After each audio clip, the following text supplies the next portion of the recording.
예, 안녕하세요. 온마을이 학교 오산교육 세션 지금부터 시작을 하도록 하겠습니다. 저는 이번 발표의 진행을 맡은 한국교원대 김성천입니다. 반갑습니다. 예, 미래교육과 오산교육을 함께 고민하는 분들이 이 자리에 함께 모여 있는 것 같고요. 특히 또 우리 학생, 학부모의 생생한 현장의 이야기를 들을 수 있는 그런 시간이 아닐까 싶기도 하고요. 거길 또 오산교육을 어떻게 학술적으로 또 바라볼 수 있는지까지도 함께 어우러질 수 있는 이론과 실제, 현장과 실천이 함께 어우러질 수 있는 콜라보의 향연이 아닌가 싶습니다. 잘 오셨습니다. 여러 세션 가운데 잘 오셨다고 생각을 하고요. 자, 그러면 이제 본격적으로 주제별 발표를 먼저 시작을 할 텐데요. 먼저 발표자를 소개하겠습니다. 그 오산이 낳은 인재이죠. 우리 이유진 학생 먼저 소개하겠습니다. 네. 네, 두 번째로 우리 이영숙 세마중 학부모님 소개하겠습니다. 네. 네, 그리고 세 번째로 우리 숙명여대 정선아 교수님 소개하겠습니다. 네. 예, 그리고 이제 저도 이제 발표를 맡게 됐습니다. 이따 같이 세션 때 뵀으면 좋겠고요. 시간은 이렇게 진행하도록 하겠습니다. 먼저 그 학생 발표, 그리고 학부모님 발표하고, 그다음 이제 제가 발표를 하고, 그다음 우리 그 교수님께서 발표를 좀 하시는 거로 하고요. 진행을 하는데 먼저 PPT 발표를 저희가 좀 준비를 했습니다. 따라서 학생과 학부모 발표를 먼저 하고 이후에 제가 하고 정 교수님께서 발표를 하는 거로 하도록 하겠습니다. 먼저 그러면 발표를 하시는 분은 이쪽으로 나와 주시고요. 잠시 저쪽으로 자리를 옮기셨다가 이따 다시 뵙도록 하겠습니다. 네.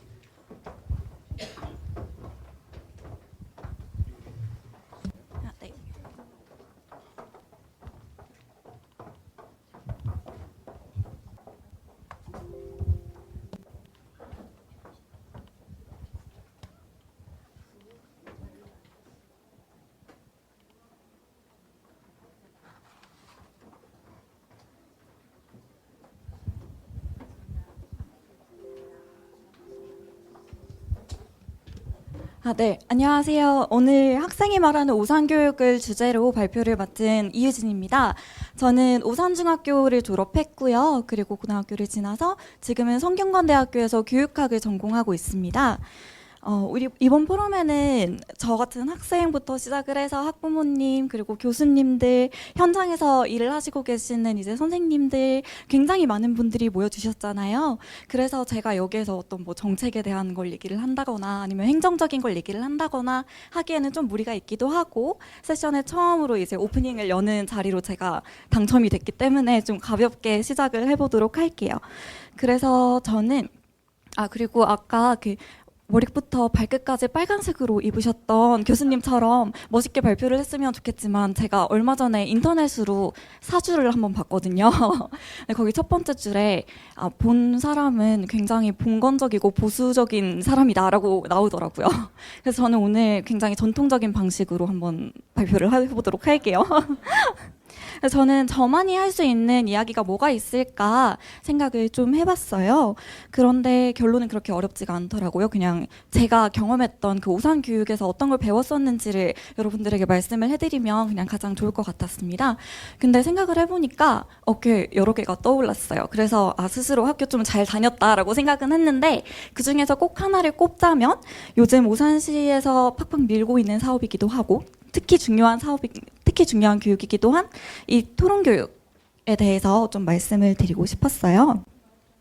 그런데 이 토론교육이라는 게 뭐 제가 토론교육을 받고 끝났다거나 아니면은 지금까지 하고 끝날 교육은 절대 아니잖아요.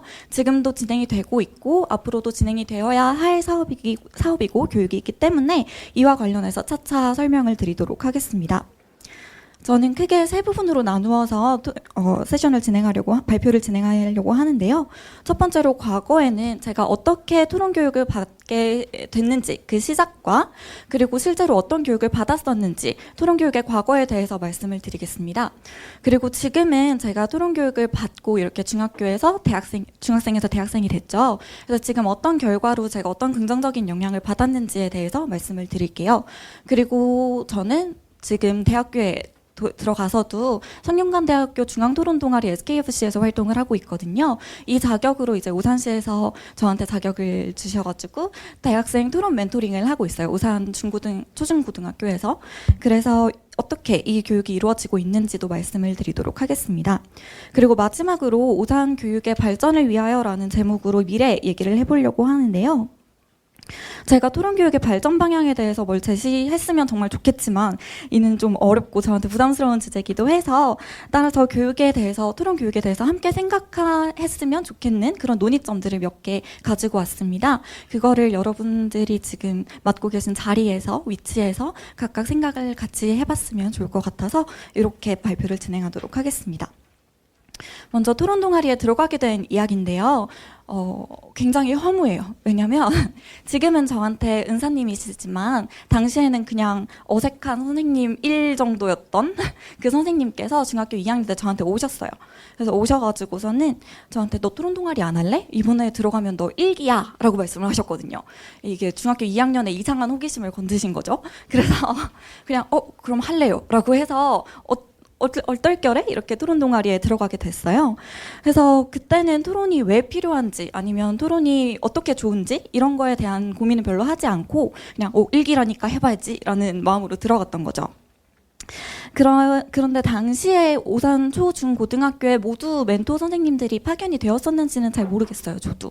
근데 당시에 저희 학교에는, 오산 중학교에는 솔브리지 국제대학 소속의 선생님들께서, 그러니까 그때도 대학생이시지만 저희한테는 멘토 선생님으로 발령을 받으신 그런 선생님들이 저희 학교로 와서 토론을 가르쳐 주셨어요. 지금도 그 선생님이 첫 시간에 보여주셨던 그 토론 영화의 한 장면이 생각이 나는데요. 그렇게 토론이란 무엇인지부터 배우기 시작했습니다. 토론에 그렇게 많은 종류가 있는지도 그때 처음 알았고요. 그래서 그때 선생님이 오시는 날은 같이, 그리고 안 오시는 날은 그냥 저희 학생들끼리 모여가지고 뭐 논제는 어떻게 분석해야 되는지, 논거는 뭔지 이런 것부터 다 시작을 했었어요. 그런데 지금 생각해보면은 좀 그때 멘토 선생님한테 들으시면 좀 섭섭해 하실지도 모르겠는데 제가 지금 가르치는 입장에 와서 보니까 그때 굉장히 간단하고 단순하고 기초적인 것만 저희들한테 가르쳐 주셨더라고요. 지금은 저희가 그걸 보완해가지고 좀 더 다양한 경험을 할 수 있도록 노력을 하고 있지만 근데 그때 당시에 이렇게 간단하게 가르쳐 주셨던 것도 저는 나쁘지 않다고 생각을 했어요. 그리고 오히려 저는 그런 경험이 더 쉬운 걸 제가 성취했다 라는 그 성취감으로 작용을 해서 그 성취하는 경험이 저한테 굉장히 긍정적으로 다가왔던 것 같아요. 그리고 더불어서 토론 교육을 받으면서 저는 어떤 논제에 대해서 제가 찬성을 하는데 이래서 찬성을 해, 저래서 반대를 해 라고 얘기를 할 때 단 한 번도 선생님이든지 친구든지 저한테 틀렸다고 얘기한 적이 없었어요. 그냥 제가 왜 그런 생각을 했는지도 궁금해했고 그리고 이걸 어떻게 논거로 멋있게 만들 수 있을까, 어떻게 하면 더 세련되게 얘기를 할 수 있을까 이런 거에 대한 고민을 같이 했던 거죠. 그리고 저 역시도 다른 선생님 아니면 다른 친구들의 얘기를 들을 때 한 번도 틀렸다고 생각을 해본 적이 없었어요. 그러니까 이런 경험들, 그러니까 어린 시절부터 다름을 배우는 이 경험이 저한테는 지금까지도 굉장히 긍정적으로 남아있다고 말씀을 드릴 수 있을 것 같아요. 그래서 중학생이었던 당시에는 근데 이렇게 다름을 배운다라는 좀 메타인지적인 것에 대한 제가 인식을 하지 못했었어요. 그리고 당연히 그러니까 중학생이었겠죠. 그런데 그래서 그때는 대회에 나가서 상 타면은 그냥 기분 좋은 거, 그리고 좋은 거 이런 식으로만 생각을 해왔는데요. 근데 지금 생각을 해보면 그것보다도 훨씬 더 얻은 게 많았던 것 같아요. 예를 들면 논리적 사고력, 당연하겠죠. 그래서 이 논리적 사고력을 담는 툴로서의 작문 실력. 그때 저는 한 원고를 수십 번씩 이렇게 바꿔서 계속 고쳐서 쓰는 게 그때 제 일이었고 또 그때는 그게 낙이었기도 했어요. 그래서 이렇게 재밌게 즐기다 보니까 그렇게 작문 실력도 저절로 늘 수밖에 없었던 것 같습니다. 그리고 마지막으로 뭐 공감하는 능력이라든지 내가 내 논거를 가지고 자신감 있게 얘기하는 능력 이런 거에 전반적으로 포함하는 의사소통 능력도 이때 같이 길러졌다고 생각을 하는데요. 사실 이런 논리적 사고력, 작문 실력, 의사소통 능력 이런 것들은 되게 당연하고 또 어떻게 보면은 표준화된 당연히 성취해야 할 것으로 예상되는 그런 것들이잖아요. 그래서 당연하기 때문에 전 이런 건 재미가 없다고 생각을 했고요. 그래서 당연히 저도 성취는 했지만 오늘 말씀드릴 게 이거는 아니라고 생각을 했어요. 그래서 실질적으로 살면서 제가 아직 조금밖에 안 살았지만 살면서 어떤 게 진짜로 도움이 됐는지를 더 생각을 해봤어요. 그렇게 해서 이렇게 생각을 해본 게 자존감이고 자기조절 능력이고 과정 중심적 사고였습니다. 이것에 대한 설명을 각각 해볼게요. 첫 번째로 자존감에 대한 이야기였는데요. 자존감은 아까 말씀드렸던 것처럼 쉬운 걸 배웠다고 했잖아요. 그리고 토론이라는 게 그 스킬을 가르친다고 생각을 하시겠지만 사실 그런 게 전혀 아니기 때문에 그냥 논거가 뭔지 토론이 뭔지 이런 걸 아이들한테 가르쳐 줬을 때 아이들이 스스로 배우는 활동 전체가 토론 교육이라고 생각을 해요. 그래서 그렇게 쉬운 걸 가르쳐 줬기 때문에 저는 그걸 받아들였다 하는 아까 말씀드렸던 그 작은 성공의 경험 플러스 그리고 틀린 게 아니다. 다른 건 틀린 게 아니다. 라고 배웠던 그 존중받는 경험 이런 것들이 복합적으로 작용을 해서 자존감에 큰 영향을 줬던 것 같아요. 이건 아까 말씀드렸기 때문에 짧게 넘어가고요. 다음으로 자기조절 능력에 관한 건데요. 자기조절 능력 같은 경우에는 여러 가지 측면에서 말을 할 수 있을 것 같아요. 첫 번째는 스스로에게 적당한 수준의 도전 과제를 부여하는 그런 습관을 얘기할 수 있을 것 같아요. 내가 지금 어디까지 할 수 있는지를 스스로 아는 게 이 메타인지적인 능력이잖아요. 그래서 이걸 바탕으로 자신을 더욱더 객관적으로 바라볼 수 있는 거죠. 토론이라고 하면 그리고 토론의 피드백이라고 하면 토론 자체가 정답이 없는 활동이기 때문에 평가 역시도 굉장히 추상적이고 주관적일 거라고 생각을 하시는 경우가 많은데 저는 그거는 완전히 틀린 생각이라고 해요. 틀린 생각이라고 저는 생각을 합니다. 왜냐하면 토론에서 피드백을 받으면 그 피드백을 가지고 스스로 자기를 객관적인 눈으로 바라볼 수 있게 되거든요. 내가 어떤 부분을 더 고쳐야 하는지 그리고 그 부분이 내가 왜 부족한지 이런 거에 대한 전반적인 이해가 결국에는 자신을 스스로 되돌아보는 리플렉션하는 기능을 가지고 있기 때문에 저는 메타인지적인 이 자기조절 능력 이게 토론 교육을 통해서 굉장히 유의미하게 올라갈 수 있다고 생각을 합니다. 그리고 두 번째로 자기주도성에 대한 이야기인데요. 제가 토론 교육을 할 때 지금 멘토링을 나갈 때 가장 마음이 좋지 않을 때가 언제냐면 아이들이 학원을 가야 해서 토론 동아리 못해요. 토론 교육 못 받아요. 라고 얘기를 할 때예요. 그리고 실제로 제가 중학교 때 이제 토론 수업을 들었을 때도 저희 아버지께서 굉장히 걱정을 많이 하셨어요. 중간고사 전날까지 토론 대회 나가겠다고 11시까지 학교에서 남아가지고 타자치고 있으니까 그때 수학학원 가야 되는데 아빠는 마음이 아픈 거죠. 그런데 지금 저는 돌이켜서 생각을 해보면 이 자기주도성이 오히려 토론을 통해서, 그러니까 토론 활동을 통해서 길러졌다고 생각을 해요. 왜냐하면 토론은 기본적으로 이렇게 얘기하면 안 되지만 말싸움이 기본적인 포맷이잖아요. 그러다 보니까 되게 지기가 싫고 앉으려면 되게 공을 들여야 하는 활동이잖아요. 그러다 보니까 이 공을 들이는 만큼 아이에게는 그리고 아이들에게는 부담이 될 수밖에 없지만 그 부담을 스스로 극복하고 자기가 가진 뭐 수학 공부면 수학 공부, 국어 공부면 국어 공부, 그리고 봉사 활동 어쩌고 저쩌고 요즘 해야 되는 거 정말 많잖아요, 학교에서. 그것들 사이에서 스스로 균형을 우선순위를 맞추고 거기에 이렇게 큰 비중을 차지하는 공을 많이 들여야 하는 토론 활동까지 얹어져 있는 상태에서도 스스로 위계 질서를 잘 세울 수 있는 아이라면 저는 충분히 자기주도성이 높은 아이라고 평가를 할 수 있다고 생각을 하거든요. 실제로 저도 이제 토론 교육을 하면서도 학교 성적이 그렇게 나쁘진 않았어요. 저는 오히려 그게 토론 교육을 하면서도 내가 다른 걸 놓치면 안 된다라는 생각에서 스스로 많이 위계 질서죠. 위계 질서를 스스로 세우는 연습을 많이 했고 그게 오히려 전이가 돼서 학습 안에서 그러니까 교과 학습 안에서도 충분히 적용이 됐다고 생각을 했어요. 그래서 이렇게 메타인지적인 것과 자기주도성과 관련해서 자기조절 능력 역시도 토론 교육을 통해서 길러질 수 있었다라고 말씀을 드리고 싶습니다. 그리고 마지막으로 과정 중심적인 사고방식을 갖게 된 것도 건강한 정신에 큰 도움이 되었는데요. 토론을 하다 보면 아까 말씀드린 것처럼 토론 대회에도 나가게 되잖아요. 오산에서도 열리는 토론 대회가 굉장히 많고요.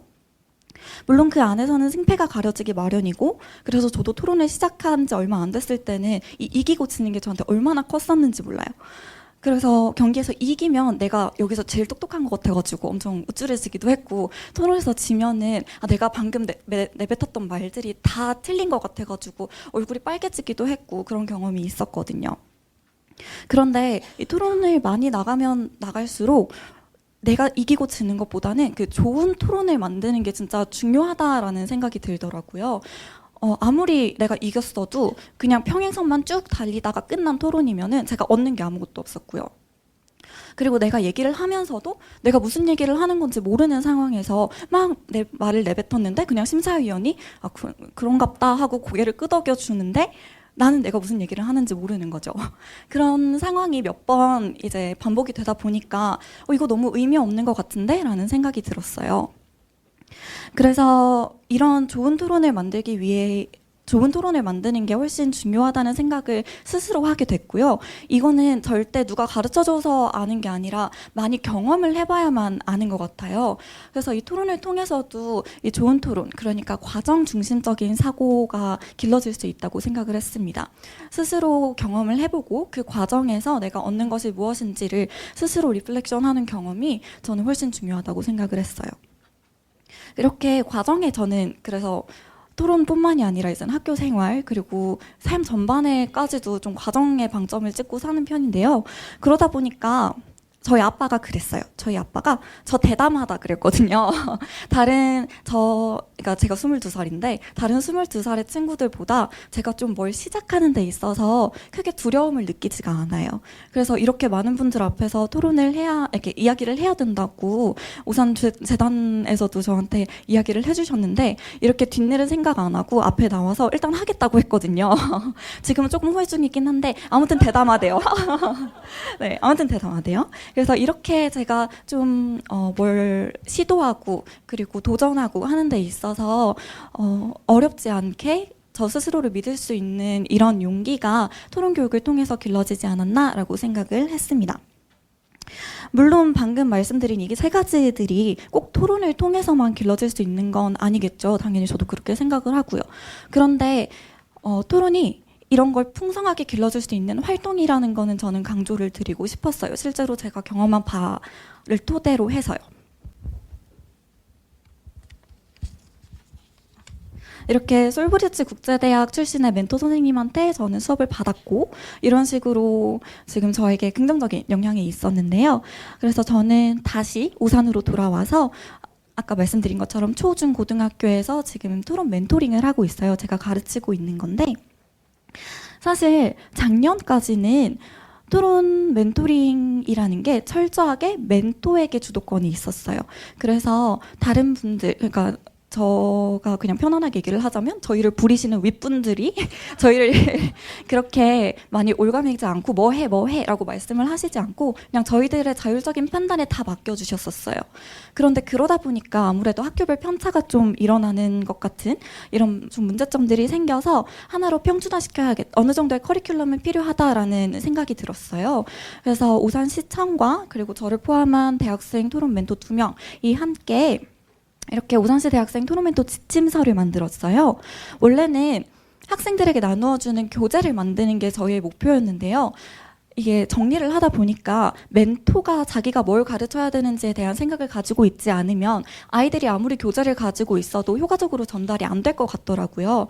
그래서 저희는 14시를 기준으로 토론에서 꼭 다루어야 할 것들을 정리를 해서 요걸 꼭 포함시켜서 수업에 진행시켜주세요라는 멘토 지침서를 만들었습니다. 근데 물론 이거를 꼭 따라야 하는 건 아니고요. 토론 멘토가 자율적으로 이제 이걸 유동적으로 활용은 할 수 있지만 그냥 하나의 길로서 제공되는 자료입니다.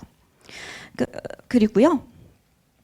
네, 이렇게 디베이트 포 올이라고 토론 문화 기업이자 토론 교육 기관인 디베이트 포 올이라는 기관이 있는데요. 여기랑 이제 오산시청 평생교육과랑 같이 저희 토론 멘토들한테 연수를 시켜주세요. 그래서 아이들을 다루는 방법부터, 그러니까 교육학적인 측면부터 토론에 대한 이야기까지 전반적인 내용을 저희는 연수를 받은 다음에 이제 토론 지침서를 바탕으로 아이들 토론 수업을 진행을 하게 됩니다. 이런 식으로 진행이 되고 있는데요. 아무래도 여기 선생님분들도 많이 계시고 교수님들도 많이 계시잖아요. 다들 아시다시피 교육에서 가장 중요한 것 중에 하나가 교육 목표를 먼저 가지고 가는 거잖아요. 그래서 저희가 가지고 있는 교육 목표를 말씀드리려고 합니다. 토론이라고 하면 아까 말씀드린 것처럼 간단하게는 말싸움이기 때문에 이겨야 하기도 하고, 그리고 아이들 그리고 학부모님들이 요청을 하시는 부분들이 말을 잘하게 해주세요. 토론 대회에서 이기게 해주세요. 그래서 고등학교, 대학교 잘 가게 해주세요. 이런 요구들이 굉장히 많더라고요. 제가 실제로 토론 멘토링을 하다가 봐도 어떤 학교는 대회에 굉장히 집착을 하는 학교가 있고요. 또 어떤 학교는 전혀 그렇지 않고 그냥 정말 아이들이 많이 얘기할 수 있게 해달라는 학교도 있어요. 이런 식으로 학교별 편차도 있고 학부모님들 편차도 있고, 그리고 오히려 학생들이 이기고 싶다라는 열망이 큰 학교도 있고, 이런 식으로 각각의 개인 차이가 있기 때문에 토론 멘토들이 그걸 좀 반영을 해서 수업은 하기는 하지만, 저희는 어디까지나 그런 테크닉이나 더 단순한 스킬을 전달하고자 하는 사람들은 아니에요. 옛날에 제가 토론 교육을 처음 받았을 때가 일기였잖아요. 그때는 이제 논거가 뭔지, 어떻게 짜는 건지 그런 테크닉적인 측면을 주로 다루었었는데요. 요즘은 저희가 조금 더 그걸 발전을 시켜서 아이들한테 언제까지나 표현할 수 있는 용기를 가지는 거, 그리고 다른 사람의 말을 잘 경청하는 거, 이거 두 개를 굉장히 강조를 하면서 가르쳐요. 그런데 다들 아시겠지만 그냥 선생님은 이걸 강조해서 너희가 이걸 꼭 알았으면 좋겠다라고 얘기를 하지만 아이들이 바로바로 듣진 않잖아요. 그래서 저도 이제 한 학교에 10번에서 12번 정도의 수업을 나가게 되는데, 수업을 시작할 때마다 이 얘기를 해줘요. 이 얘기를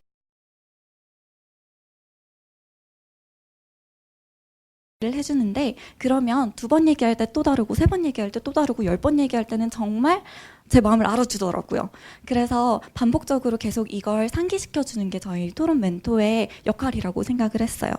그리고 그 테크닉이나 스킬적인 측면은 저희가 기본적인 것만 제공하면 아이를 스스로 발전시킬 수 있는 요소잖아요. 그래서 저희는 그 스스로 발전시킬 수 있도록 도와주기 위해서 재미있게 수업을 구성하는 게 토론 멘토들의 역할이라고 생각을 해요.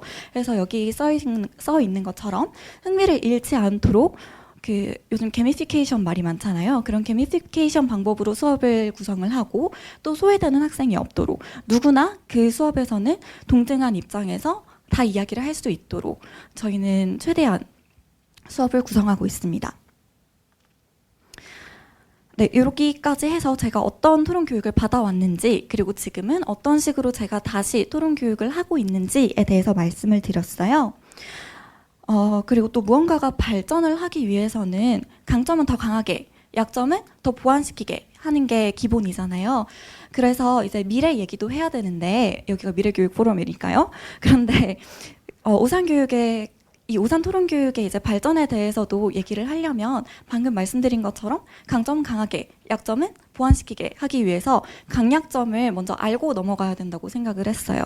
그래서 저는 뭐 행정 전문가도 아니고 교수님도 아니지만 그냥 제가 토론 교육을 받고 다시 하는 입장에서 어떤 게 강하다고 생각을 하는지, 어떤 게 약하다고 생각을 하는지 간단하게 정리를 해봤습니다. 제가 생각한 토론교육, 오산 토론교육의 강점은요, 모두한테 열려 있다는 거였어요. 지금 2019년 얼마 전에 4월에는 초등, 5월에는 중고등 해가지고 이렇게 토론 캠프가 열렸었어요. 1박 2일로 뭐 아이들이 자지는 않았지만 이틀 동안 학교에 모여가지고 8명 정도가 한 반이 되어서요, 토론 수업을 이틀간 하드 트레이닝을 했어요. 하드 트레이닝을 했는데, 이런 굉장히 좋은 기회잖아요. 토론 교육이라는 게 사실 다른 곳에서 쉽게 받을 수 없는 것이기도 하고요. 그래서 저는 이게 굉장히 좋은 기회라고 생각을 했는데, 여기에 들어오는 친구들 플러스 저희가 멘토링을 하는 친구들, 보통은 학교에서 토론 동아리에 속해 있는 친구들인데요. 그 친구들이 누군가를 살펴보면 저는 처음에 성적 순으로 자른 줄 알았어요. 저도 얼마 안 됐지만 졸업한 지, 제가 학교 다닐 때까지만 해도 아마 선생님도 저를 성적 괜찮으니까 부르셨던 것 같거든요. 그래서 저는 그 친구들이 성적 순으로 자른 친구들인 줄 알았는데 전혀 아니고 정말 자기가 토론이 하고 싶어서 그리고 토론이 뭔지 궁금해서 토론이 재미있어서 온 친구들이었어요. 저는 그게 굉장히 인상 깊었고요. 그리고 여기 보면은 적지 않은 친구들이거든요. 여기는 중고등학교인데 초등학교는 정말 이것보다 한 1.5배 정도? 1.5배에서 2배 정도는 더 모였었는데 그 모든 친구들에게 이 토론 교육이 열려 있다는 점이 저는 굉장히 오산 교육의 강점이라고 생각을 했습니다.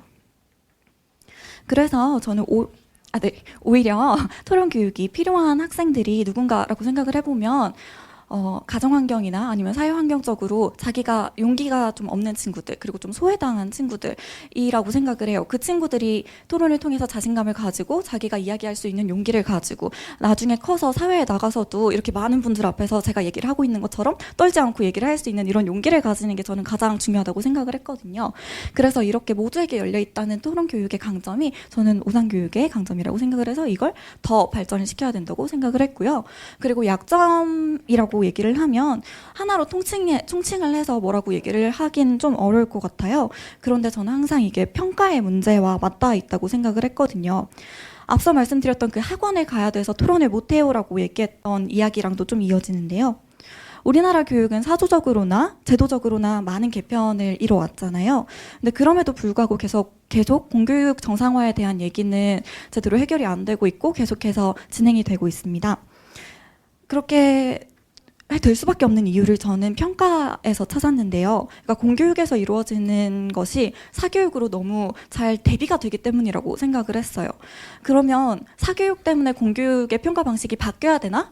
라는 의문이 들 수밖에 없는데 저는 이거에 대해서 완전히 그렇다라고 할 수도 없고 완전히 아니다라고 할 수도 없다고 생각을 했어요. 하지만 그것보다도 확실하게 전통적인 평가 방식에서 벗어나야 하는 이유는 저는 아까 그 미래 교육 그 기조연설에서도 말씀하셨던 것처럼 그 4차 산업혁명 시대와 관련이 있다고 생각을 했는데요. 이 4차 산업혁명 시대에 필요한 역량을 지금 전통적인 평가 방식이 적절하게 배양시켜주지 못하고 있기 때문에 계속해서 생기는 문제라고 생각을 했어요. 그렇게 해서 살펴보면 이제 4차 산업혁명에서는 논리적인 사고 능력, 공감 능력, 시스템적 사고 능력, 그러니까 융합적 사고 능력, 자기조절 능력 이런 것들이 굉장히 중요하게 작용을 하는데 이런 모든 것들이 제가 앞서 말씀드렸던 토론을 통해서 길러졌던 저의 역량과 거의 같은 맥락에 있다고 생각을 하거든요. 그래서 저는 토론 교육이 이 역량들을 충분히 반영을 하고 있다고 그리고 길러줄 수 있다고 생각을 하고 따라서 토론식 평가 방식이 이루어져야 하지 않을까 생각을 했습니다. 그러려면 우리 교육의 평가 목표 자체가 변화해야 될 텐데 이렇게 여러 가지 재료를 가지고 어떤 새로운 걸 만들 수 있는지, 어떤 다양한 걸 만들 수 있는지, 아니면 하나의 재료를 얼마나 다양하게 관찰할 수 있는지 이런 거에 대한 평가가 이루어져야 된다는 것이죠. 그런데 이런 평가는 그 아까 토론에 대한 평가, 피드백과 관련해서도 토론이 정답이 없기 때문에 평가가 주관적이거나 추상적일 것이다라고 생각하는 그런 통념들이 있다고 말씀을 드렸는데 이런 것 역시도 정답과 오답은 없지만 분명히 학생들이 추구해야 할 방향은 있거든요. 그리고 선생님들은 그걸 충분히 알고 있다고 저는 믿어요. 그렇기 때문에 이게 잘 이루어지기 위해서는 학생과 학부모님들 역시도 그 선생님의 평가 그리고 우리 교육이 추구하는 그 평가의 변화 방향 그런 거에 대한 신뢰가 굉장히 밑바탕에 있어야 된다고 저는 생각을 해서 이런 점을 강조를 하고 싶었습니다. 그리고 마지막으로 제가 어떤 걸 제안을 하거나 행정적으로 뭘 이야기할 수는 없다고 아까 초반에도 말씀을 드렸기 때문에 우리가 다 같이 각자의 위치에서 어떤 점들을 생각해 볼 수 있을까 논의점들을 좀 가지고 왔어요. 방금 말씀드렸던 평가와 관련해서 이것이 지향해야 될 가치나 그 가치를 적절히 반영할 수 있는 평가 방법 그리고 특히 오산이라는 지역에서 이게 적용이 되려면 어떤 식으로 행정적으로나 행정적으로나 학문적으로나 어떻게 그런 방법을 추구할 수 있을까? 그리고 이런 방법을 아래에서부터 한다고 가능할까? 가능하다면 좋겠지만 안 된다면 위로부터의 개혁은 어디서부터 시작을 해야 하나? 이런 문제들을 계속 가지고 갈 수밖에 없다고 생각을 했고요. 그리고 저희 오산교육 토론의 강점이라고 말씀드렸던 교육 토론 대상 교육과 관련해서도 더 늘릴 수는 없을까? 그리고 실제 교육 수업 내용에서도 토론 교육을 더 활발하게 접목시킬 수는 없을까? 이런 점들을 우리는 다 같이 생각을 해보고 저도 교육학도로서 많이 생각을 해볼 테니까 각자의 위치에서 고민을 해보면 이게 바로 오산교육 발전의 첫걸음이지 않을까 생각을 했습니다. 이 정도로 마무리하겠습니다. 감사합니다. 예, 감사합니다. 토론 교육이 한 사람을 얼마나 성장시킬 수 있는가 이런 것들 잘 보여준 것 같고요. 저는 들으면서 저 나이 때 나는 어땠나 저런 또 우리 애도 저렇게 똑똑했으면 좋겠다부터 시작해서 별 생각들이 많이 들었던 것 같습니다. 또 하나는 저는 그 의미 있게 봤던 거는 저거 같아요. 이제 이렇게 선순환 구조. 그러니까 이제 오산을 통해서 성장했던 초중고에 성장했던 친구들이 다시 대학생이 돼서 다시 또 지역 후배들을 위해서 내리사랑을 해주는 이런 모습들이 선순환 구조인 거잖아요. 참 우리에게 많은 것들을 시사하지 않는가 싶습니다. 예, 다음 우리 발표는 우리 이영숙 학부모님 말씀 듣도록 하겠습니다. 박수로 맞이하겠습니다.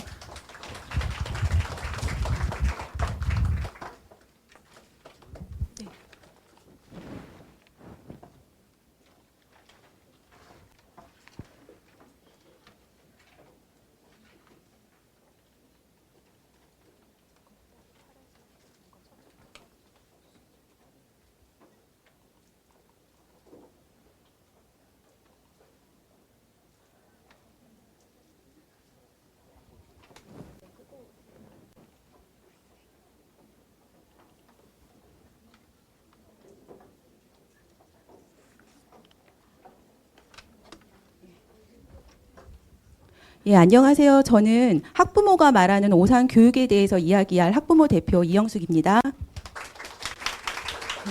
예, 반갑습니다. 저는 말재주는 없는데 저도 처음 이거를 제안을 받았을 때 그냥 제가 솔직하게 오산 교육에 대해서 제가 아이를 키우니까 아이를 키우면서 느낀 점, 제가 지금 학부모 강사 활동을 하고 있거든요. 그 강사 활동을 하면서 느낀 점을 그냥 좀 쉽게 얘기를 해보도록 하겠습니다. 예. 먼저 제가 이상한 나라 앨리스의 대사로 시작을 하도록 하겠습니다. 지도만 보면 뭐해? 남이 만들어 놓은 지도에 내가 가고 싶은 곳이 있을 것 같니? 그럼 내가 가고 싶은 곳은 어디 나와 있는데? 넌 너만의 지도를 만들어야지. 이렇게 이상한 나라 앨리스에 나오는 말처럼 다른 사람이 만들어 놓은 지도에서 자신이 갈 곳을 찾는 것이 아니라 자기 자신만의 지도를 만들어야 합니다. 그러기 위해서는 지역사회에서 다양한 체험학습을 제공하고 또 재능을 펼칠 수 있도록 장을 마련해 주어야 된다고 생각을 합니다. 그런데 오산시에서는 아이들이 자신만의 지도를 그릴 수 있도록 다양한 체험학습을 제공하고 있고 또 재능을 펼칠 수 있도록 장을 마련해 주고 있다고 저는 생각을 합니다. 저는 이 시간에 오산에 사는 학부모로서 오산 교육에 대해서 느낀 점과 또 제가 학부모 강사 활동을 하고 있습니다. 그래서 학부모 강사 활동을 하면서 오산 교육에 대해 느낀 점을 말씀드리겠습니다. 우선 저희 아이 얘기를 할게요. 저희 아이는 지금 중학교 3학년입니다. 초등학교 4학년 때 런앤런을 통해서 1인 1학 런앤런을 통해서 통기타를 배웠어요. 통기타를 배웠는데 친구 따라서 통기타를 배운 거였습니다. 인원을 채우려고 그랬는데 다행히 얘가 통기타에는 관심이 있었던 거예요. 근데 그 전에 피아노를 그렇게 가르쳤을 때에도 피아노를 너무 못 쳤거든요. 근데 다행히 통기타에 관심을 가졌고 그리고 6학년 때는 1인 1학기 프로그램을 통해서 또 다시 학교에서 통기타를 배우게 되었어요. 그러면서 아이는 자기가 재밌어하고 관심을 가지고 있는 그 통기타를 배움으로써 너무 좋아했습니다. 그런데 마침 학교에 또 밴드부가 결성이 또 새로 된 거예요. 그래서 이 아이가 다시 밴드부에 들어갑니다. 그래서 밴드부에서 통기타 활동을 하게 돼요. 밴드 활동을 하게 되면서 교내 행사뿐이 아니라 또 지역사회 행사에도 참여를 하게 됩니다. 그러면서 아이는 자신이 잘하고 또 재밌어하는 기타를 가지고 또 많은 사람들 앞에서 또 기타 연주를 함으로써 또 자신감도 또 갖게 되었습니다. 근데 이렇게 얘기를 하면 저희 아이가 기타를 엄청 잘 치는 것 같은데 절대 기타를 잘 치지 않습니다. 탁월하게 잘 치지 않아요. 그리고 또 장래 희망도 기타리스트는 아니에요. 근데 그냥 기타를 즐겁게 치고 있습니다. 근데 항상 기타만 친 거는 아니고 한때 기타를 손을 놓은 적도 있어요. 그리고 게임에 푹 빠져가지고 산 적도 있습니다. 근데 한 영화가 우리 아이를 살렸습니다. 올해 초에 보헤미안 랩소디를 보고 나서는 퀸에 홀딱 빠진 거예요. 그리고 다시 기타를 또 치기 시작을 했습니다. 근데 기타를 치면서 다행히 게임도 좀 멀리 하더라고요. 그렇게 게임을 멀리하고 기타를 치다가 이제 잘 모르는 곡이 나오잖아요. 그럴 땐 또 유튜브를 통해서 또 통기타를 배우고 다시 그 곡을 배우고 그렇게 기타를 치기 시작했습니다. 저는 이렇게 오산시에서 시행하는 런앤런 또 1인 1악기 프로그램을 통해서 제 아이는 자신이 연주할 수 있는 또 악기가 생겼고 또 그것을 가지고 지금 취미 생활을 하고 있습니다. 제 아이한테 너는 기타 왜 치니? 그럼 취미 생활이지? 딱 이렇게 얘기를 하거든요. 그래서 확실히 취미 생활로 기타를 얘가 치고 있고요. 그리고 아이가 기타를 통해서 자기 자신만 즐기는 것이 아니라 또 뭐 가족의 행사라든지 이럴 때도 다른 사람과도 즐길 수 있게 되었어요. 이 기타 하나로. 그래서 저는 이렇게 오산시에서 기타를 배운 것에 대해서 너무 감사를 드리고요. 이번에는 제가 학부모 강사 활동을 하면서 오산 교육에 대해서 느낀 점을 말씀드리겠습니다. 저는 학부모 강사 활동을 하고 있고 진로 코치 4년 차입니다. 네, 학부모 강사 활동은 제가 즐겁게 할 수 있는 일이고 또 저를 더 많이 성장시키는 그런 시간이었습니다. 학부모 강사 활동은 매해 기본교육, 또 보수교육, 또 안전교육, 역량 강화 교육 등을 또 받습니다. 그리고 자체 스터디를 통해서 수업을 만들어 갑니다. 그리고 또 수업을 잘 하고 싶으니까 수업과 관련되어서 뉴스, 강의, 책 등을 통해서 학생들과 소통할 수 있는 방법들에 대해 항상 밥을 먹을 때나 설거지를 할 때나 수업이 있으면 항상 저희들은 생각을 해요. 저희 활동 모습인데요. 항상 그렇게 생각을 합니다. 근데 제가 처음에 학부모 강사 활동을 하게 된 이유가 저희 아이한테 도움이 될까? 그럼 지역사회 아이들한테 조금 도움이 돼줄까? 해서 시작을 했습니다. 근데 지금은 오히려 제가 도움을 받고 있고 제가 조금 더 성장을 했어요. 제가 사실은 많은 사람들 앞에서 긴장을 많이 합니다. 많이 떠는 편이고 또 많이 긴장을 하기 때문에 항상 막 떨려 있는 그런 상태인데 학생들하고 수업을 하면서 저를 바라보는 아이들의 하나하나 눈빛에서 전율도 느끼고 또 제 이야기를 들어주는 것이 그렇게 고마울 수가 없었습니다. 그러면서 아이들한테 갖고 있던 많은 사람들 앞에 섰던 저의 긴장감 또 그리고 많은 두려움 그런 것들이 많이 줄어들었습니다. 그리고 또 해를 거듭할수록 청소년들과 만나서 소통하고 제가 학부모잖아요. 또 학부모이면서 학부모 강사 활동을 하는 것이 아이들을 이해하고 관심을 갖는데 정말 많이 도움이 됩니다.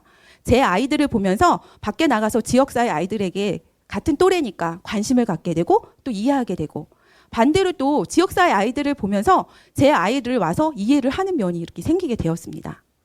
저는 학부모 강사로서 진로 지금 코치를 하고 있어요. 그래서 진로 수업을 하고 있는데 제 진로 수업 한두 번으로 청소년들이 자신의 진로를 찾을 거라고 저는 절대 생각하지는 않아요. 하지만 저처럼 이렇게 거듭해서 수업을 하게 될 거고 그 아이들은 거듭해서 수업을 듣다 보면 어느 순간 동기부여가 될 거고 그 과정에서 아이들이 진로를 찾을 거라고 생각을 합니다. 그럼 전 그 과정에서 제 조그마한 도움이 아이들의 진로를 찾는 데 도움이 될 수 있어서 자부심도 느끼고 그만큼 또 책임감도 막중하게 갖게 됩니다. 예. 학부모 강사 활동을 하면서 매번 드는 생각은 한 아이를 키우는데 온 마을이 필요하다라는 말입니다. 오산시에서는 초중고 학생들의 교육을 위해서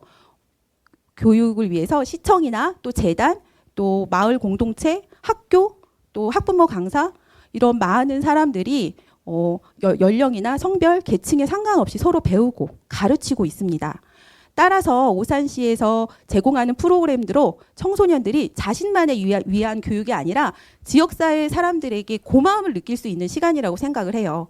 아직 청소년들이 어려서 잘 알지 못할 수도 있지만 그 청소년들이 어른이 되고 난 후에 자신들이 지역사회의 도움으로 성장했다는 것을 저는 알게 될 거라고 생각을 합니다. 그럼 아이들도 다시 또 지역사회의 한 일원으로서 그 역할을 할 것이라고 봅니다. 예. 오산시가 교육도시로 자리매김할 수 있었던 것은 오산시에 있는 여러 기관들의 협력, 또 노력이 있었겠지만 무엇보다도 오산 시민의 힘이라고 생각을 합니다. 아이들이 행복하게 살 수 있도록 오산 시민들이 교육에 적극적으로 참여를 하고 관심을 가졌기 때문에 오산만의 교육이 만들어졌다고 저는 생각을 해요. 그래서 저도 오산 시민으로서 아이들이 행복했으면 좋겠고요. 또 자신의 삶에 만족하며 살았으면 좋겠습니다. 그래서 저도 앞으로 더 지금보다 더 열심히 오산 교육에 관심을 갖고 또 참여를 하도록 하겠습니다. 감사합니다. 예, 감사합니다. 보통 우리가 성장을 이야기하면 아이들의 성장을 늘 이야기를 하는데 우리가 보기에는 이 장면은 어른들의 성장, 부모의 어떤 성장 이런 것까지를 말씀해 주신 것이 아닌가 싶습니다. 우리 모두 성장을 위해서 아마 이 자리에 함께 모여 있는 것 같습니다. 예, 다음 발표는 바로 이제 전데요. 그 혁신교육과 미래교육의 관점에서 잠시만요.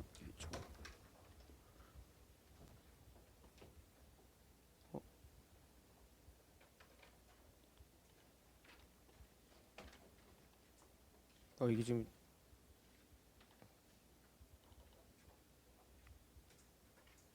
왜 안 나올까요? 네, 네, 나오네요. 네,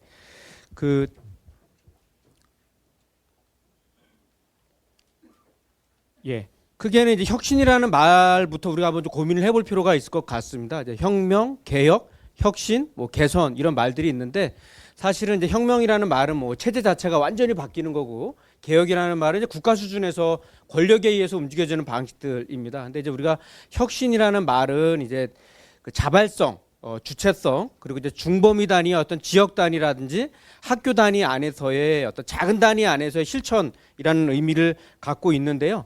그런데 이제 이 의미는 어떤 변화의 의미를 포함하고 있지만 또 하나는 이제 확산이라는 의미가 있습니다. 그러니까 우리 학교 하나만 나 혼자서만 성장하는 것이 아니라 우리 모든 아이들이 우리 지역이 함께 어떻게 하면 성장할 수 있을까? 오산교육 하나만 잘 나가는 것이 아니라 또 이 자리에 다른 지역들하고 또 사례를 나누면서 어떻게 성장해 나갈 것인가인 건데 그 안에는 누군가의 어떤 강제성에 의해서 움직여지는 방식들이 아니라 자발성, 어떤 주체성이라는 것들이 핵심일 수밖에 없는 것 같습니다. 그런데 왜 혁신이라는 말을 쓰느냐? 우리가 이제 예전에 교육개혁 방안들이라는 것들이 항상 그 발표가 되어졌지 않습니까? 근데 이제 늘 실패를 해 왔었습니다. 왜 실패를 했냐면 여기 나와 있는 것처럼 그 국가보위 비상대책위원회라고 하는 전두환 정권 때 만들었던 이 개혁단인데요. 과외금지 조치를 그 당시 했었지 않습니까? 그런데 이 주체를 지금 현재 시점으로 그대로 갖고 와도 아무 문제가 없습니다. 뭐냐면 아무 문제가 없다라고 하는 것은 뭐냐면 바뀌지 않았다라는 거죠. 80년대 이때 가졌던 문제의식들을 지금 우리가 그대로 다 갖고 와도 달라질 것은 없다라는 거죠. 그러면 정권이 바뀔 때마다 항상 교육개혁안이라는 것들을 발표해 왔었지만 우린 그걸 기대하는 분들이 없습니다.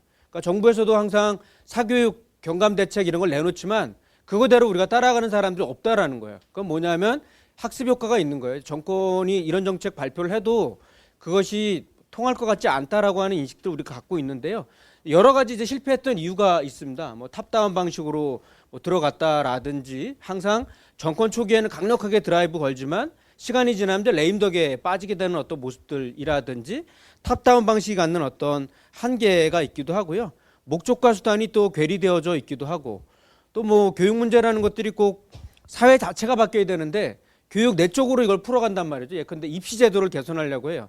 근데 입시 이전에 이제 어떤 노동시장의 어떤 임금 격차 이런 게 해소가 안 되면 아무리 뭐 입시 제도를 바꿔도 해결이 되지는 않을 것 같습니다. 이런 이제 다 여러 가지 문제 때문에 사실 교육개혁이 늘 실패를 하고 있는데 그러다 보니까 이제 혁신을 고민하기 시작한 것 같아요. 그러니까 이것은 뭐냐면 우리 학교의 모습 자체를 어떻게 보느냐, 과거형 패러다임이 있었던 거죠. 우리가 예전에 받아왔던 학교의 모습이라는 게 과거의 방식들입니다. 행정을 중심에 놓고 경쟁, 성적, 지시와 통제, 개인 책임이라고 하는 단위로 가고 늘 진도 나가기 수업을 하고 주입식 수업을 해왔었던 이런 방식들인 건데 과연 이런 방식으로 교육을 받았다라는 것들이 앞으로 인생을 살아가는 데 있어서 어떤 도움이 될 것인가라는 걸 고민해 봤을 때 이제 하나하나를 다 대비시켜 가면서 바꿔 나가는 어떤 과정들인 거죠. 이걸 이제 우리가 혁신 교육이라고 이야기를 하고 있는 것 같습니다. 그런데 혁신이라는 말은 되게 피곤해요. 왜 그러냐면 완성형이라는 게 존재하지 않아요. 늘 진행형일 수밖에 없는 것이고요. 조건이 좋아지기 때문에 시도하는 것이 아니라 그럼에도 불구하고 열악한 조건 속에서도 불구하고 시도하는 것들이고 모두가 다 같이 바뀌어야지만 시도하는 것이 아니라 깨어있는 한 사람으로부터 더 정확히 말하면 나부터 이 자리에 있는 한 사람 한 사람으로부터 시작이 된다라는 점에 있어서 좀 피곤하게 느껴질 수 있을 것 같습니다. 그러다 보니까 이제 우리가 패러다임에 대한 변화를 꿈꾸고 있는데 다행히 이제 혁신학교가 그 가능성을 보여준 것 같아요. 위에서 아래로 내려오던 학교 개혁 모델이 아니라 아래에서 위로 옆에서 옆으로 퍼져나가는 하나의 학교 사내가 지역사회에 어떻게 확산되어져 가는가라는 확산의 관점에서 의미가 있다. 학교가 바뀌려고 그러면 어디가 바뀌게 됩니까? 교육청과 교육부가 또 바뀌어야 되거든요. 그러니까 이제 교육부와 교육청 너네들도 혁신해라 라는 요구로 이어질 수밖에 없는 거고요.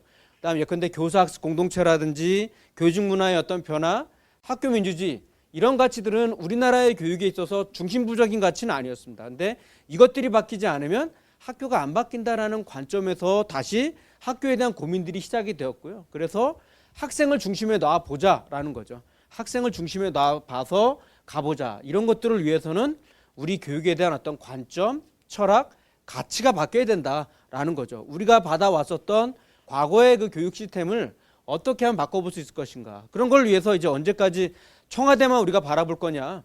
지역을 바라봐야 되고 학교를 바라보자. 이게 이제 바로 분권과 자치에 대한 어떤 고민들인 거고 그러기 위해서 이제 일반 자치가 더 교육에 관심을 기울이고 함께 나가야 된다라는 모델로 나아가고 있는 것 같습니다. 그래서 기존에 이제 혁신학교, 남한산 초등학교와 같은 소수의 학교가 참여해서 모델을 보여줬던 것들을 우리가 1.0이라고 말하고요. 이것들이 이제 제도화가 되기 시작을 했습니다. 그래서 이제 그 제도화가 되고 지역 가치가 결합이 되고 양적으로 확산이 되고 질적으로 심화되는 이 과정을 2.0이라고 말하는 거고요. 이제 3.0이라고 하는 것들은 이제 중앙정부의 정책의 변화까지 와야 되는 거죠. 혁신교육을 받았던 아이들이 적어도 입시에서 손해를 보면 안 되지 않습니까? 그럼 대입제도가 바뀌어야 되고 중앙정부 정책이 바뀌어야 됩니다. 그리고 혁신학교 하나만 잘 나가서는 안 되겠죠.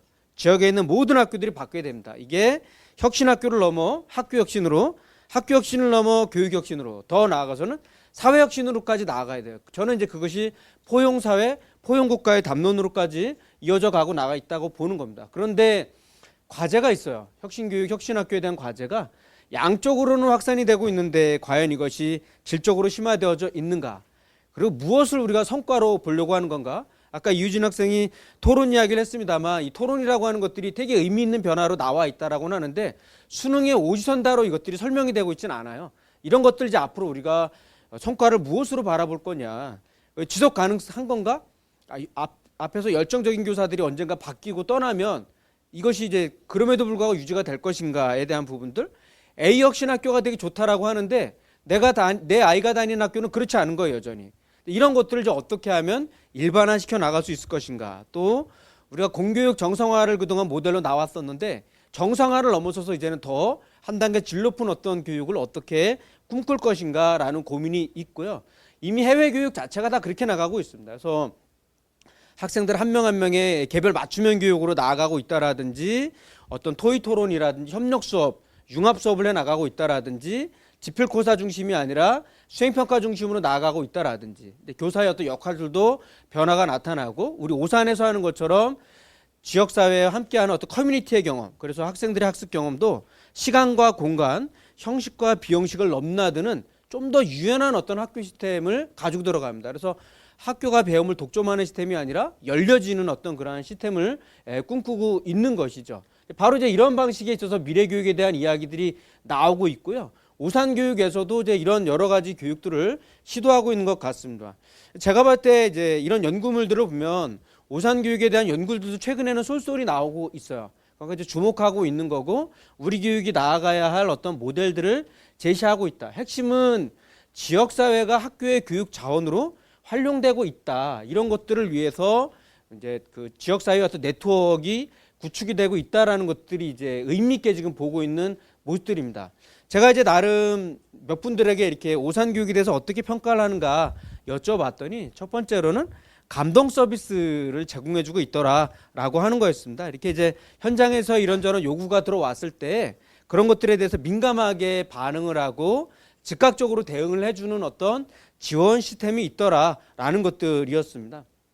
두 번째로는 학부모의 힘이었다라고 하는 거죠. 단위 학교, 우리 아이, 내 아이만 바라보는 것이 아니라 우리 지역의 아이들을 다 같이 품는 어떤 이러한 모습들이 있으면서 거의 뭐 학부모라고 활동하실 수 있는 이런 분들이 거의 1000명 이상이 구축되어져 있다. 이것은 오산교육의 어떤 힘이다라고 얘기하는 거죠. 그러니까 학부모와 교사 대립되는 구도가 아니라 함께 협력해서 변화를 만들어 나가는 이러한 어떤 모습들이 있었고, 또 시청 직원들이 업무 이동을 하지 않고 이 계속 한 가지 업무를 가지고 오산교육이라는 것들을 계속 고민하시는 분들이 계속 이어지면서 이 노하우가 7년 8년이 계속되면서 쌓여가더라라는 것들이었습니다.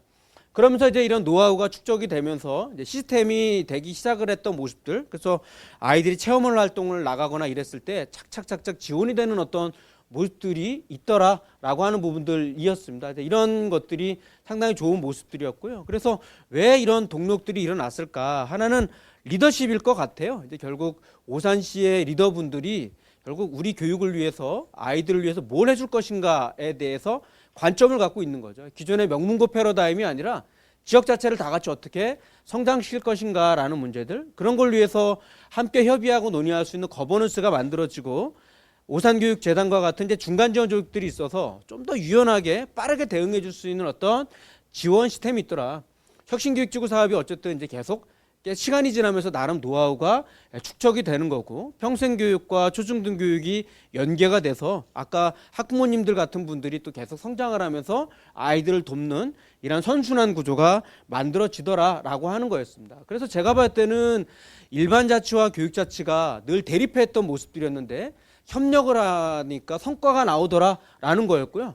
평생교육과 초중등교육도 분리되어져 있는데 이것들이 함께 협업을 해나가고 있는 모습들이 있더라. 그래서 마을과 지역을 재발견하더라. 그러니까 공부 잘하는 아이들이 떠나는 곳이고 성공하는 아이들은 다 나가는 곳들이 아니라 이 성장하는 아이들이 어떻게 하면 다시 마을과 지역의 발전을 위해서 시민으로서, 주민으로서 성장하게 나갈 것인가라고 하는 이 근본적인 어떤 관점들을 가지고 있다라는 거죠. 강남의 아이들과 오산의 아이들 다르다. 그 다른 아이들에게 어떤 도움과 지원을 줄 것인가라는 부분들이었고요. 그래서 지역사회와 함께하는 어떤 혁신교육 3.0이라는 것들도 가지고 있다. 그런데 숙제도 있는 것이죠. 과연 이제 지자체가 열심히 하고 있어요. 그리고 이제 도와주고 있습니다. 그런데 그런 것들이 아마 그럼 오산에 있는 모든 학교들 초중고의 교육 과정이나 수업이나 평가의 질적 수준이라는 게 정말 높아졌는가? 그것들을 이어졌는가라고 하는 거에 대해서는 좀 의문을 제기하시는 시각들이 있었습니다. 두 번째, 학교에마다 되게 깨어있는 교장 선생님, 교감 선생님 혹은 선생님들이 있는데 이런 분들이 이제 4, 5년 뒤에는 떠나게 되는 거예요. 나갔을 때 이 학교가 어떤 그 노하우가 유지가 되는 것들인 거냐라는 것들, 이 네트워크와 커뮤니티가 지속적으로 형성이 될 수 있는 것인가에 대한 부분들이죠. 그러니까 특히 지속 가능성에 대한 고민입니다. 뭐 예컨대 시장이 만약에 앞으로 바뀌면 이게 또 어떻게 될 것인가에 대한 두려움, 이런 것들을 갖고 있더라. 그리고 또 하나는 여전히 이제 지자체가 막 이끌고 견인해 나가고는 있는 건데 아직 학부모님들의 어떤 풀뿌리, 그리고 어떤 교사들의 어떤 풀뿌리의 어떤 힘, 이런 힘들이 아직은 좀 약한 것 같다. 이 주체의 역동성을 구축해 나가서 지자체가 주도하는 것이 아니라 정말 시민사회가 주도할 수 있는 그런 힘들까지 나아갔으면 좋겠다. 이제 또 중앙집권적인 교육과정이 아니라 지역교육과정이잖아요. 그러니까 교육과정을 통해서 아이들이 정말 오산에 대해서 알고 배우고, 그래서 이제 오산에 대해서 정말 다시 기여할 수 있는 이런 마을교육과정의 어떤 수준을 어떻게 높여 나갈 것인가. 앞으로 이제 고교학점제까지도 나아가게 되는데요. 이런 고등학교의 모델로서의 고교학점제의 모습이 이 지역사회의 자원과 함께 만나야지 될 것 같아요. 이제 이런 고교학점제에 대한 대비도 앞으로 해 나갈 필요가 있을 것 같고요. 오산교육재단 역시도 이제 계속 독립성, 자율성, 지속 가능성을 충분히 더 보장해 주자. 또 하나는 이제 오산교육재단이 해야 할 일이 엄밀히 말하면 교육지원청이 해야 할 일들일 수 있거든요. 그건 과연 교육지원청은 과연 현장에서 지금 오산교육재단에 대해서 되게 감동받고 있는데 그 정도의 어떤 역할과 기능, 서비스를 지금 해주고 있는 것들인가에 대한 근본적인 성찰, 어떤 역할에 대한 어떤 고민들, 이런 것들이 필요한 시기가 아닌가 하는 이야기들이 나왔습니다. 예, 요 정도로 일단 화두를 제가 던지면서 발제를 마치겠습니다. 고맙습니다. 예. 네, 다음 세 번째 발표는요, 우리 정선아 교수님께서 발제를 해 주시겠습니다.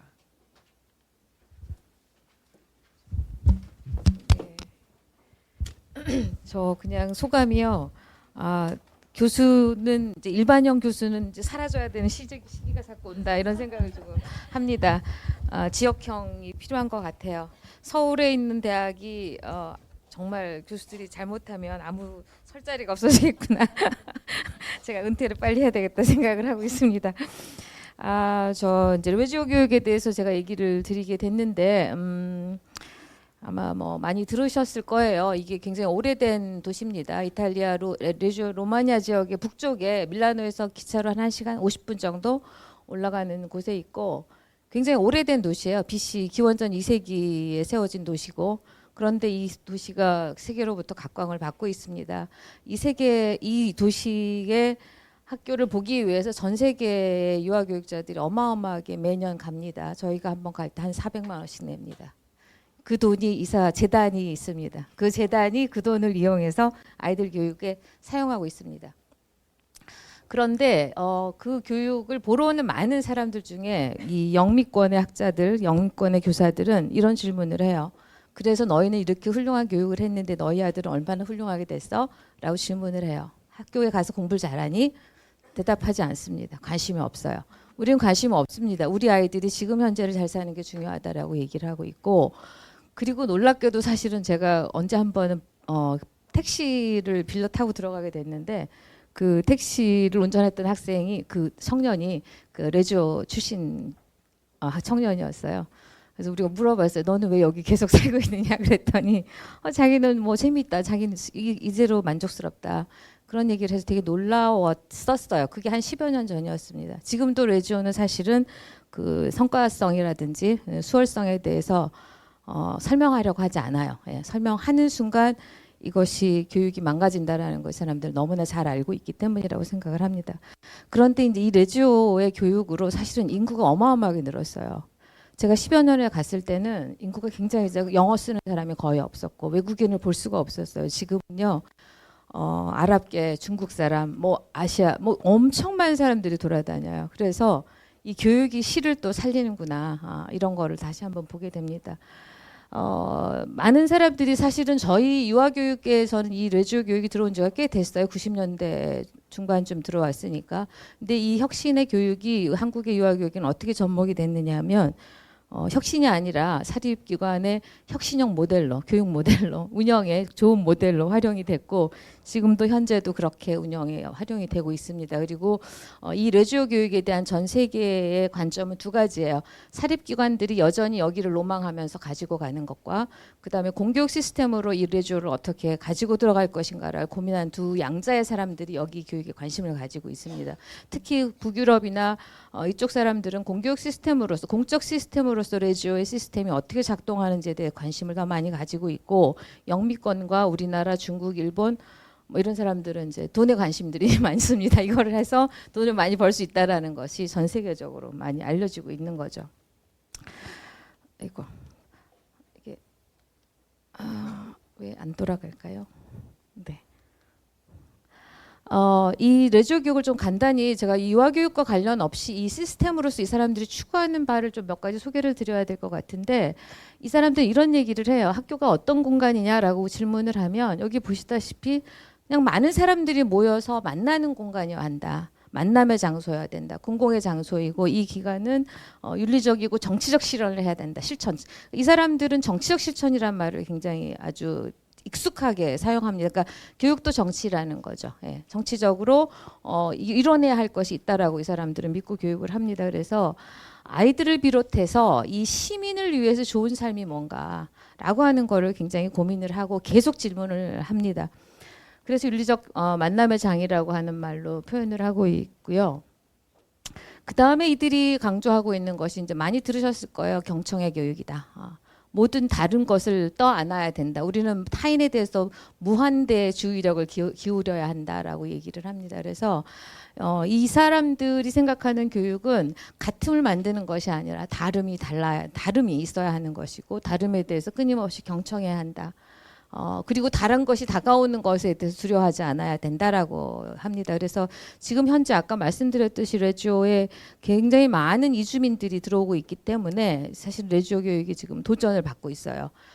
다문화 교육이 필요해졌고, 그리고 그간에 이제 장애나 뭐 이런 특수 교육에 대한 부분이 사실은 많이 드러나지 않았는데, 이런 요구들이 높아지면서 이 교육을 어떻게 끌고 갈 것인가라고 하는 큰 도전을 받고 있고, 지금 현재는 아마 그 미디어들, 이 각종 미디어들과 어떻게 아이들이 접목해서 살아갈 것인가 이런 고민들을 하면서, 이 사람들이 가지고 있는 그러면 여기 이렇게 이론이 아니라 경청하게 교육한 뭐 이런 이름을 자기들이 붙이는 이유는, 자신들은 어느 한 이론을 기대지 않는다. 그 이론도 역시 자기들은 계속해서 발전시켜 나가고 있기 때문이다라고. 아까 김성정 교수님 말씀하신 것 중에 보면 혁신은 지속형, 진행형, 그리고 미래형이다라고 하는 거를 이들의 교육에서 저희가 되게 극명하게 볼 수 있고요. 그리고 이제 이 사람들이 보여주는 그 교육의 가장 큰 특징 중에 하나가 기록이라고 하는 부분이에요. 이 교사의 책무성과 교육의 책무성의 부분인데, 학습의 모든 경험과 이 학습을 가시화해요. 그러니까 making learning visible이라고 하는 얘기를 해요. 아이들이 하고 있는 학습이 무엇이 어떻게 나타나고 있는지를 보여주는 게 교사가 해야 될 일이다. 평가하는 자가 아니라 얼마만큼 무엇을 성취했고 하는 것이 아니라 이 아이들이 보이게 한, 그래서 교사가 잘 안 보여요. 이들이 만들어 오는 작업들을 보면 교사가 무엇을 했느냐보다는 아이들이 어떤 학습 여정을 가고 있다라고. 그러니까 쉽게 얘기하면 포트폴리오 같은 건데, 그것보다는 조금 더 성찰이 좀 많이 보이는, 교사의 성찰이 많이 보이는 그런 기록들을 하고 있어서 교육의 흔적을 남기고자 애를 많이 쓰는데, 이것이 아까 지금 윤리가 만남의 공간이다, 윤리적 공간이다, 정치적 실천이다, 그다음에 경청의 교육이다, 이것들이 사실 한둘로 꿰어지는 그 실천의 이해가 이 기록 작업이에요. 그러니까 이거를 함으로써 모든 사람들이 학교 기관에서 무슨 일이 벌어지고 있는지를 훤하게 보여야 한다라는 그 투명성에 대한 얘기를 굉장히 많이 하거든요. 그래서 부모들에게 이게 보여져야 되고, 이 기관을 방문하는 사람들한테 이 교육이 무엇인지가 설명이 되어야 되고 하는 것이 바로 이 기록 작업이다. 그래서 레지오의 기록 작업은 사실은 교육 과정 그 자체이기도 하고, 평가이기도 하고, 계획이기도 하며, 그 운영의 기록이기도 하고, 그리고 여기를 통해서 모든 사람들이 관계 맺도록 하는 그런 굉장히 중요한 툴입니다.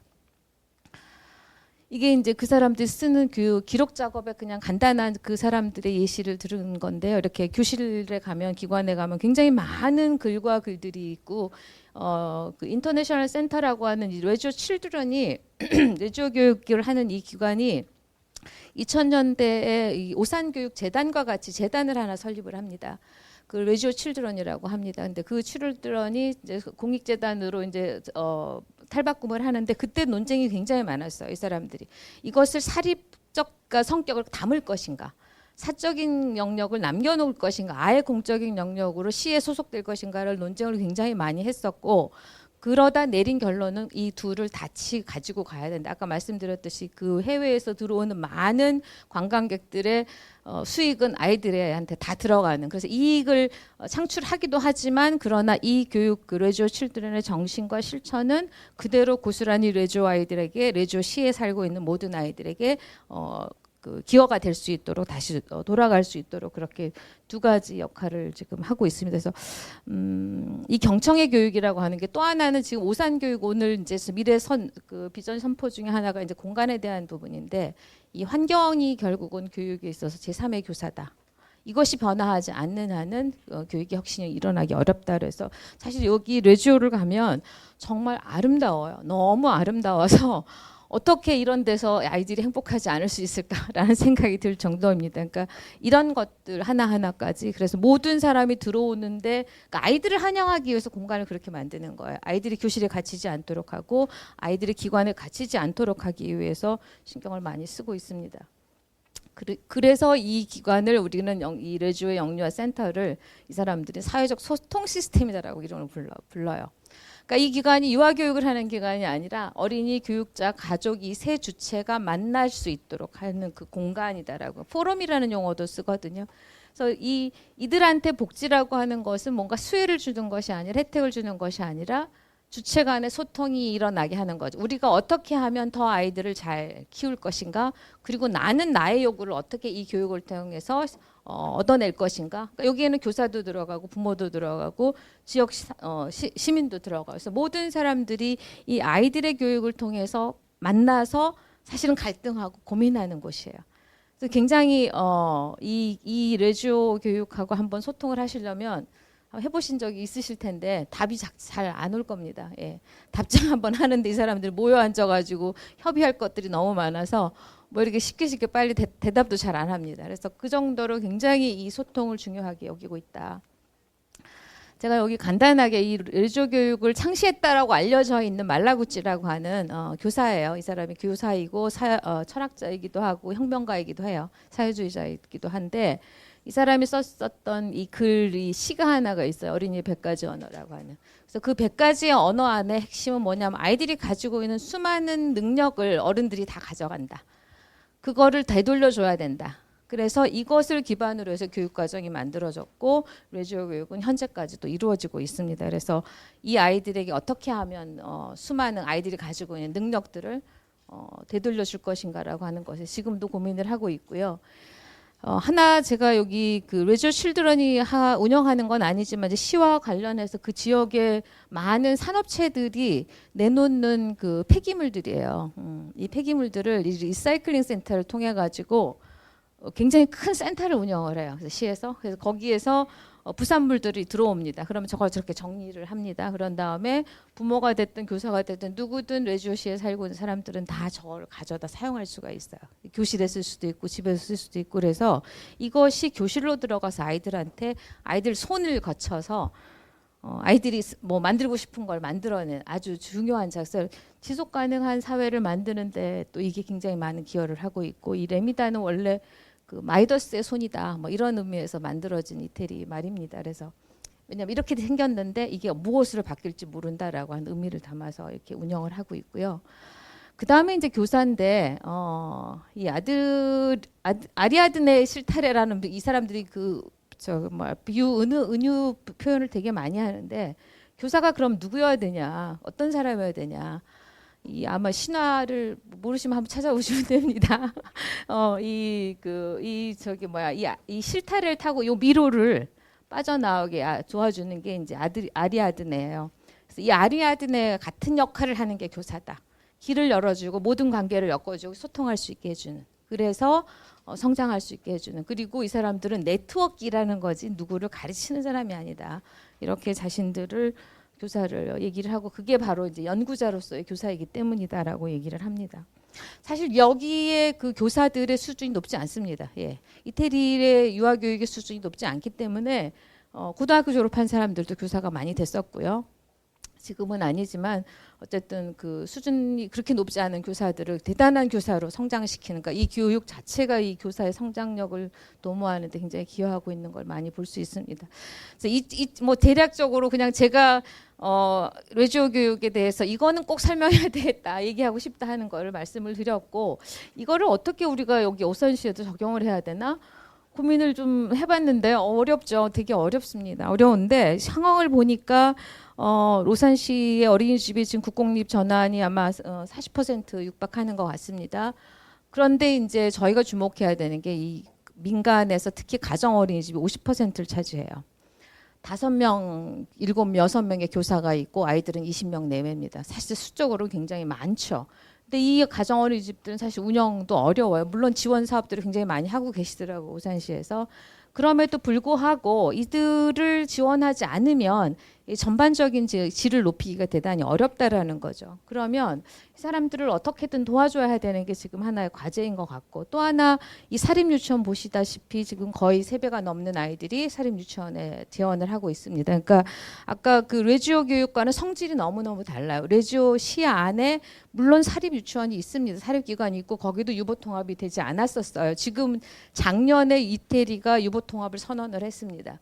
그 전까지는 그렇게 분리된 상태에서 유아교육을 어떻게 성질을 매겼느냐 하면 유아교육은 돌봄이 먼저다. 아이들이 건강하게 안전하게 있을 수 있어야 된다 해서 기관에 머무는 시간이 8시간입니다. 네.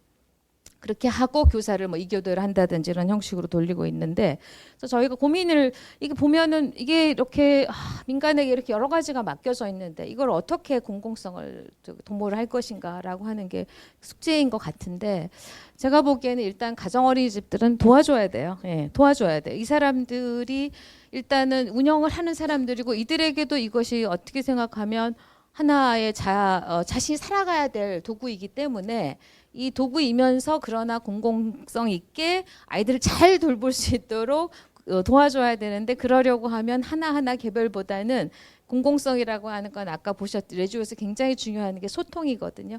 연대시켜줘야 되는 거죠. 연대시켜줘서 자신들이 하고 있는 것들이 조금 더 공론화될 수 있고 공적으로 보여질 수 있게 도와줘야 될 그런 네트워크 구축을 해주는데, 거기에 이제 이태리 모형의 이제 페다고지스타라는 게 있어요. 그래서 그 기관들을 이렇게 엮어가지고 이렇게 도움을 주는 교육자들이 있습니다. 그러니까 그런 시스템을 뭐 한번 활용해보면 어떨까라고 생각이 들고, 그다음에 또 한 가지 이태리에서는 이태리 유아교육에는 원장이 없습니다. 네, 그거 굉장히 중요한 지점입니다. 예. 그다음에 이제 어린이집과 유치원에 이게 지금 서초구에서도 이 얘기가 지금 최근에 지금 나오고 있는 것 같아요. 구역별로 좀 모아가지고 원화 배치를 도와줘서 민간의 원화가 빠지지 않도록 하면서 민간의 이제 질을 높여가는 방식으로 좀 지자체가 책임지고 있는 그런 시도들을 하시는 것 같아서, 그런 시도들을 여기서도 해볼 필요가 있겠다. 그리고 또 하나는 이거는 이제 그 이태리의 사례는 아니고요, 네덜란드의 사례인데, 그 학부모 운영위원회를 이렇게 개별 단위 기관에서 그냥 머무르잖아요. 근데 그 운영 기관의 대표들을 모으는 다시 또 하나의 운영위원회인 거예요. 그래서 굉장히 강력한 단체가 되어 있어요. 네덜란드 같은 경우에 그런 공공 시스템을 구축하는 거 괜찮겠다. 그다음에 레미다 센터 생각해 볼 만하다. 그리고 아까 제가 빠뜨렸는데 오산시하고 레지오가 인구가 거의 비슷해요. 17만 정도이고요. 면적은 이태리보다 여기가 3배 정도 훨씬 더 넓습니다. 그러니까 그런 것들을 생각을 해보면 굉장히 뭐 어떻게 생각하면 이 모델을 조금 차용할 수도 있고, 그러나 하지 못할 부분도 있을 것 같기도 하고, 뭐 그런 이 사람들이 지금도 노력하고 있는 건 전 이건 것 같아요. 포럼의 장으로 민주주의. 이 사람들은 민주주의를 생각해요. 어떻게 하면 모두 참여할 것인가? 이 기관이 누구를 위한 것인가? 이 기관은 뭐라고 우리가 생각해야 하는가? 이 기관을 국가, 경제, 시민사회에 두어야 하는가? 고민을 해요. 경제 영역에 두어야 하는가? 시민사회 영역에 두어야 하는가? 계속 고민합니다. 그리고 민주주의, 그리고 복지국가 어떤 관계 놓여있기를 원하는가? 이것들에 대해서 끊임없이 지금도 고민하고 있고요. 그래서 레지오는 아직도 변신하고 있고 전 세계 많은 사람들한테 아직도 여전히 매력적인 공간이라고 보여지는 것 같습니다. 감사합니다. 예, 감사합니다. 혹시 지금 우리 발제자분들 내용 중에서 궁금하신 거나 아니면 뭐 좀 요거 느낀 점 좀 얘기해 주실 분 있으면 한두 분 정도 더 의견 듣고 마무리를 좀 하도록 하겠습니다.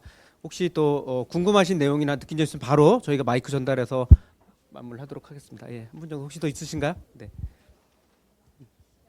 네, 시간이 별로 없어서 하여튼 제가 조금 시간 관리를 좀 잘못해서 그렇게 못한 부분들에 대해서 죄송스럽게 생각을 해봅니다.